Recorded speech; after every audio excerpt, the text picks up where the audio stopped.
Malawi Brief. Norman Chisale athokoza motere bungwe limene linabwera kudera kwawo kudzagawa zokudya ndi zina zosiyanasiyana. Takhalani pomwepo. Kumpatsa munthu wathu 20 kg ufa, nyemba, mene muli mchere, that's a lot of money. Ambuye akudalitseni. Ndipo pamene mukuchoka pano, mupitenso malo ena mukathandize. Azibale anga, mukamanyamula zinthu zimenezo, mungoti inshallah. Ndi zinthu zovuta kwambiri kuti zinthu ngati zimenezo kungozipeza mwaulere. Ndigwadenso pamaso panu.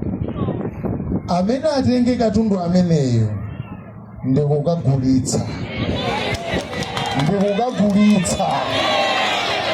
Ndikukuwuzani chilungamo, Mulungu amutemberere.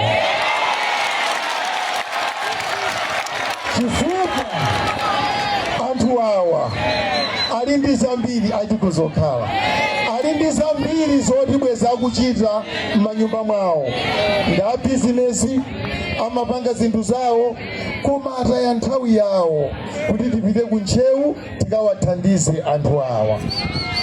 Ne wina nkunyamula thumbalo kukagulitsa, Ambuye akuchitire chifundo.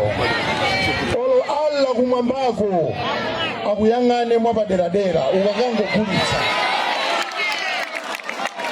Ndipo ndikupempha apolisi amene ali pano akangomva kuti zinthu izi zagulitsidwa kapena abisala mmenemo akudikira kuti inu mukalandira iwo azigula, mupite mukapange ripoti ku polisi.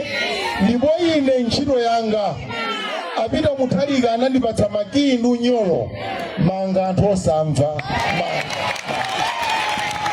Ndikunena mukangogulitsa mwapita, ndikugambira mawa ine ndibwera ndiyamba kumanga anthu onse amene agula zinthu zimenezi. Akakukakamizana akakulandani, mpatseni, landirani ndalama, inu mukapange ripoti. Ine mawa ndikhandili pano kuyenda mmakomo kwa amanga onse.